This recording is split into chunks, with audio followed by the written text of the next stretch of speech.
Hey everyone, today I'm going to show you how to reset the Life360 app on your device. This process will clear all the app's data and restore it to its original state, which can be helpful if you're experiencing glitches, login issues, or if the app isn't tracking locations properly.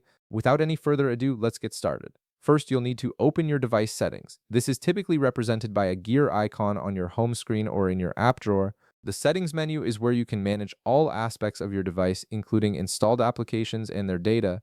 Once you're in the settings menu, scroll down until you find the option labeled Apps and tap on it. This section displays all the applications currently installed on your device and allows you to manage their permissions, storage, and other settings. It's essentially the control center for everything app-related on your phone. Now in the Apps menu, you'll see a search bar at the top or a list of all your installed applications. Use the search function to look for Life360 or simply scroll through the list until you find it. Once you locate the Life360 app, go ahead and tap on it.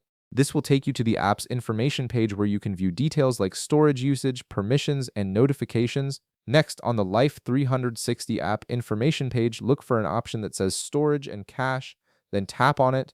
This section shows you how much space the app is using on your device and gives you options to clear temporary files or reset the app entirely. Clearing storage is particularly useful when the app is misbehaving or you want to start fresh. Now you'll see an option labeled Clear Storage. Tap on it to proceed.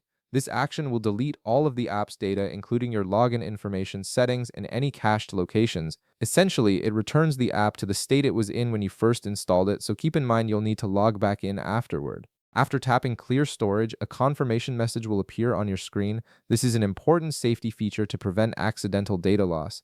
The message will typically warn you that all app data will be permanently deleted and ask if you're sure you want to continue. Go ahead and click Delete to confirm your choice. Once you do this, the app will process the request and remove all stored data within a few seconds. The Life360 app is now completely reset and ready to be set up again from scratch. And that's it. You've successfully reset your Life360 app. If this video helped you out, be sure to leave a like, subscribe, and I'll see you in the next one.